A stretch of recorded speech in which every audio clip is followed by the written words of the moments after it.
Until the middle of the 18th century, large parts of America were subject to Britain, Spain, and the French. After they declared independence in 1776, and these three powers withdrew with the Treaty of Paris, scattered states appeared, governing themselves locally without a central link. Thoughtful, they tried to cooperate, that is, to unite, through a simple document they called the Articles of Confederation, as if it were a bond of friendship that gave very little shared authority.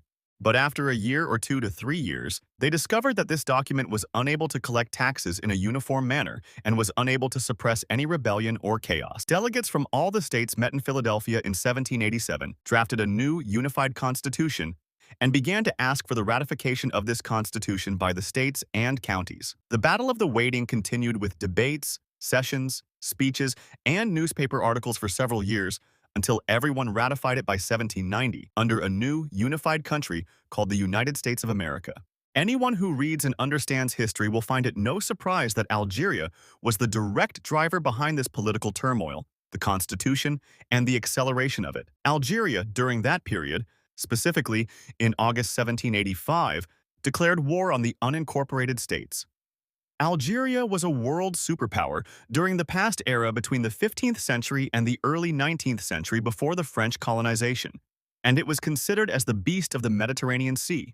But unfortunately, there's a lot of people who deny this historical fact and a lot more who don't even know about it at all.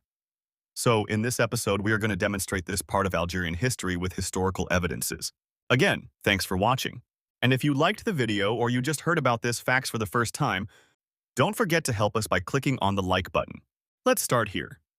In 1940, American historian Thomas Bailey published his book, A Diplomatic History of the American People. He literally says, in an indirect sense, the brutal Dey of Algiers was a founding father of the Constitution. Forget the map, I know you're probably looking here. Here it is, established. The threat posed by Algerian naval power was indispensable in unifying the states and drafting the Constitution. It is mentioned in historical sources. In a recent or contemporary article by an American historian, Christopher Hitchens, entitled Jefferson versus the Muslim Pirates, he says about Algeria, many a delegate, urging his home state to endorse the new document, argued that only a strong federal union could repel the Algerian threat. Again, this is the book The Debates of the Adoption of the Federal Constitution, Volume 3, and in 1787. It says, if the Dey of Algiers wages war against us and the European countries choose neutrality, won't we lose our ships and our trade without being able to respond? This article was published in a weekly magazine in America on April 3, 1788, urging the states that still rejected the Constitution, saying to them, by this incomparable system of federal government, you will be shortly enabled to take your rank among the nations of the world, and the American flag rescued from the oblivion, which sometime since seemed to threaten it. You are now coerced by a set of petty tyrants. Who are those tyrants? He pointed, the Algerines. That is, he transforms the Algerian threat from a mere external danger into a humiliating existential situation that forces the Americans to choose between the Constitution or collapse. He portrays the Algerians as tyrants who enslave the Americans and shackle their trade, and he says it explicitly that the Constitution is the only permanent way to save the nation. Save it from whom?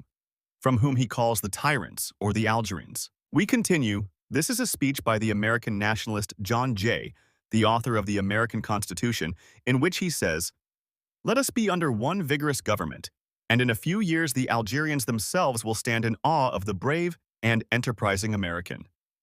If for God's sake is there anything clearer than this? This confirms that fear of Algeria was the primary driver of this constitutional unity.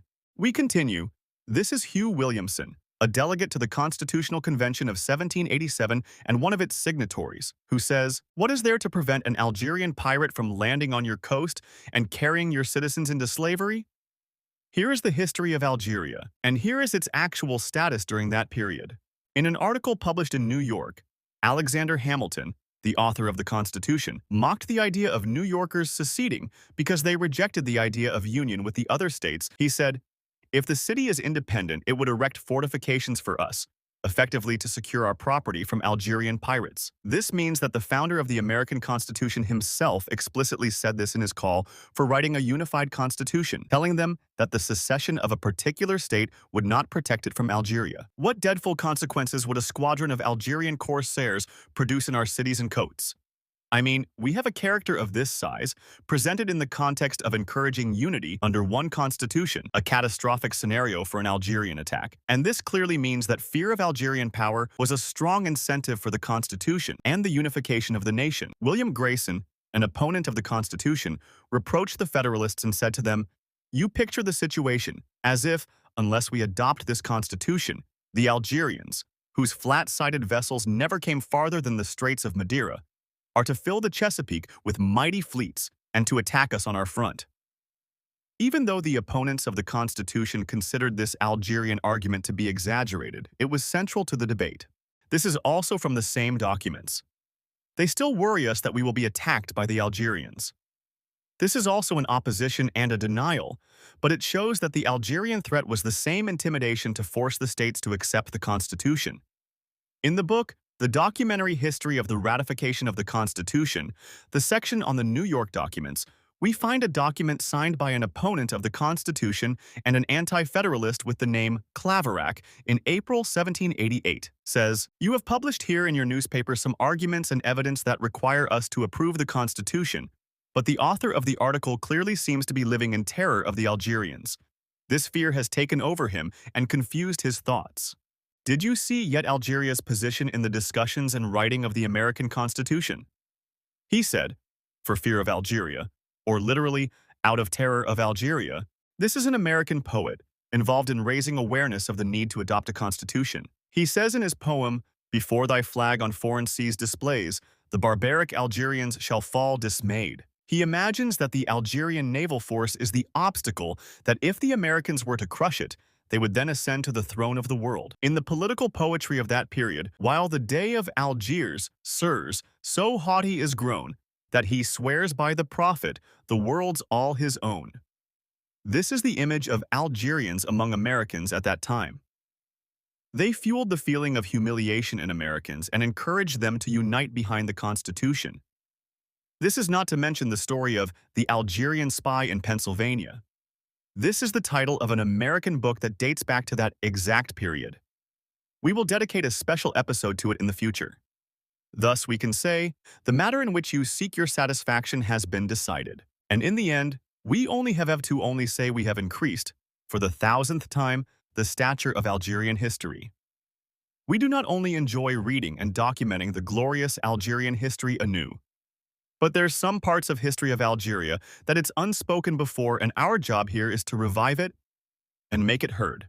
Thank you for watching. If you're interested in Algerian historical stories or other stories from the history, don't forget to subscribe, and until next time, friends, stay safe.